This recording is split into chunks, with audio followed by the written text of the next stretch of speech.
This is Kirt, 5 hacking tips. Thanks for joining me. We've got a subject today that has been popping up on LinkedIn and also on some of the Twitter groups recently, and I just wanted to cover it because it is this week. It's a hot topic, and I've had the great fortune of a lot of people providing posts and some insights in on this. But it's basically what I wanted to cover was cybersecurity training on a budget and provide some resources for free cybersecurity training or some very low-cost cybersecurity training.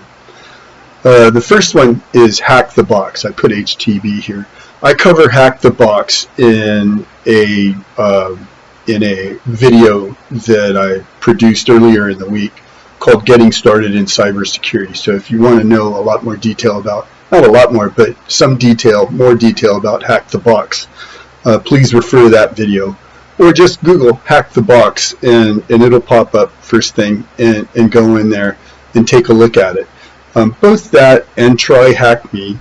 I don't have a lot of experience with TryHackMe, but I did go and check it out before doing this video, and it looks really good. Right off the bat here, I'm showing it here on the screen, but right off the bat they have a tutorial, and I clicked into here and it looked fairly promising.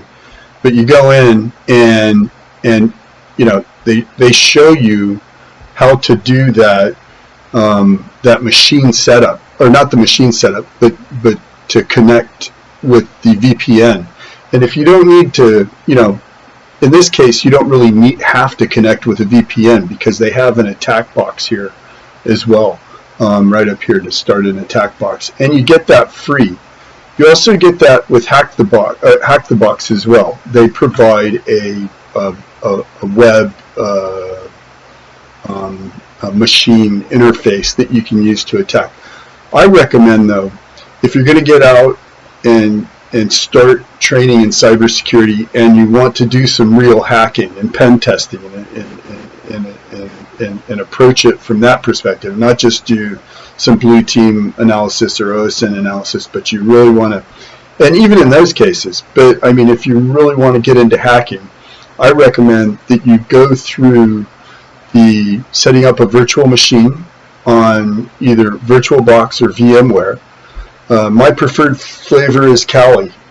You might pick something else.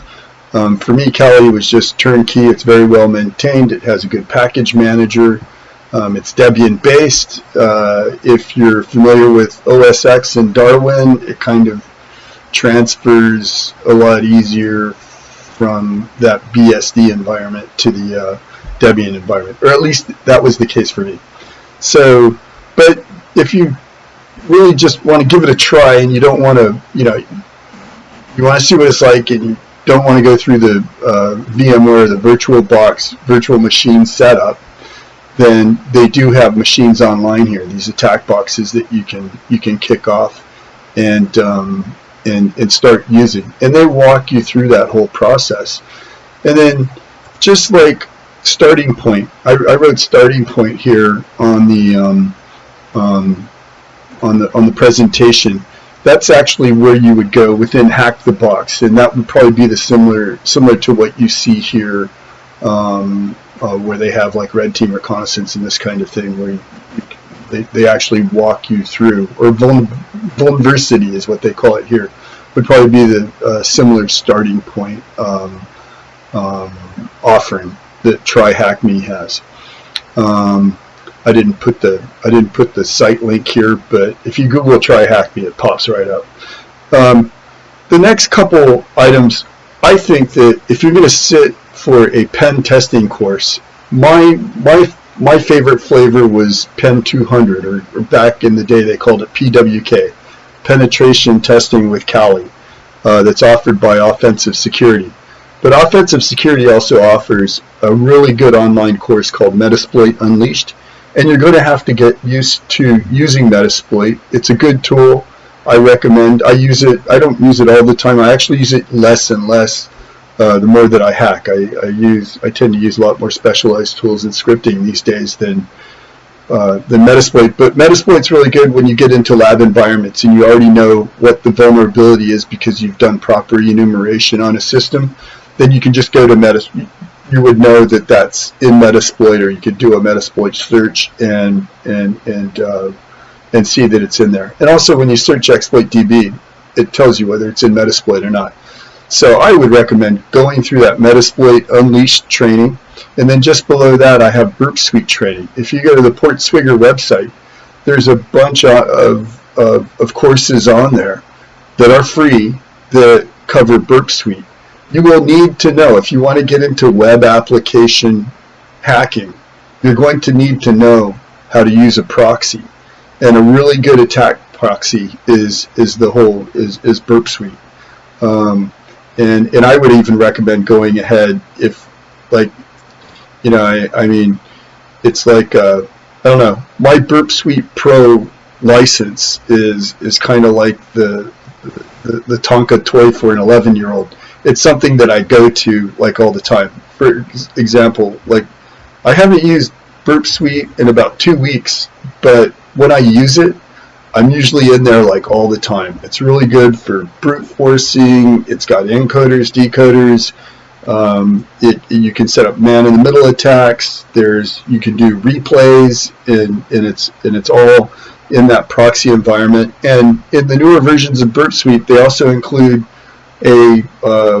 like you can start a browser from within the proxy without going through all the intricate proxy setup that we used to have to do.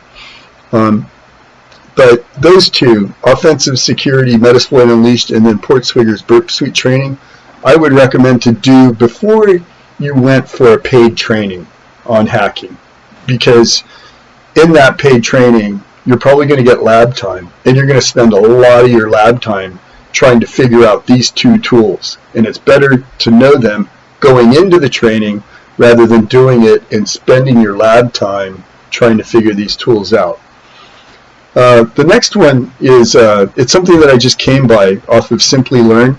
I don't have it was recommended in one of the posts, and I saw somebody like put their cert up on one of the Twitter posts, and I checked it out. It looks pretty good. It's a 3-hour course, so this looks like maybe it's probably a really good introduction to cybersecurity training, and not necessarily like a hacking course like the two above that. You know, the Offensive Security and the BurpSuite Training, or the Metasploit Unleashed Training and the BurpSuite Training, those are going to be things where you're going to have to start up the program, and you're going to have to use the program.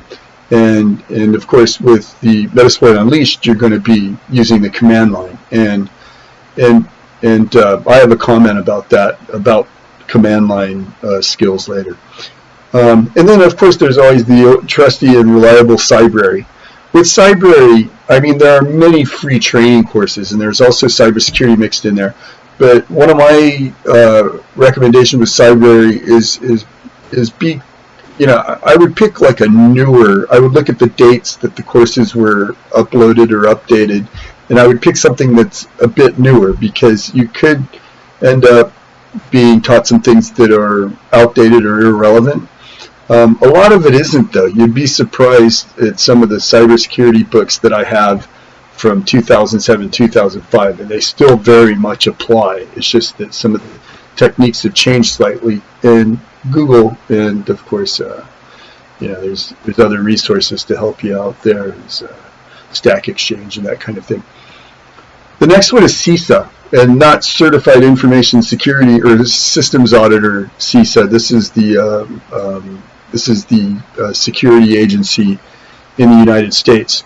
They have a lot of cybersecurity training exercises and courses that are free right there on their website. I'm going to check that out later. I'm quite interested in that. And then I'm going to save the last for best. So these guys, a lot of them are like ex-military is the impression I get. I watch their podcasts, and they're on Discord, and they've got a great Discord site. So I'd recommend connecting to them on Discord as well. It's extremely low cost. I think some or all the training is like pay what you can. you know, I try not to go in there and lowball them with like $5 or, you know, $2 or something like that. But do pay what you can, because it is very, very good training. And they have some very specific training too. Let me go, I think I've got their website up. But if you just look at, and they also sponsor Wild West Hackin' Fest. Here, I'm sorry, I'm not showing it to you. They sponsor this Wild West Hackin' Fest.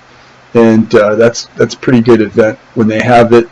But if you go up here, learn, training, they have a lot of podcasts too and that kind of thing. And it's a good exchange. It's just a good team to be in touch with. So if you look at the courses, you know, they've got a lot of courses here, and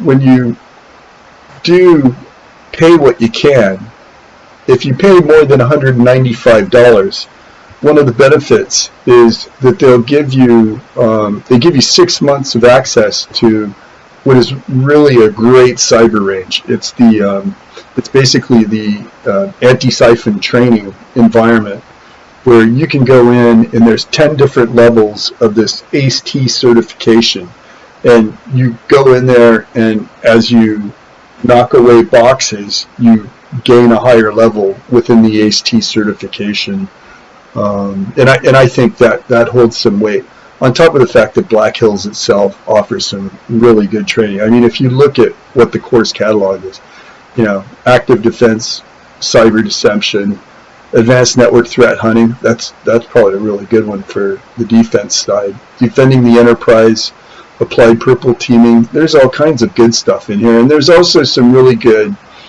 hacking. So web app pen testing would be a really good one. That'd be where you'd use your BurpSuite skills as well. And then there's, you know, red team, first step, or actually second step, getting access.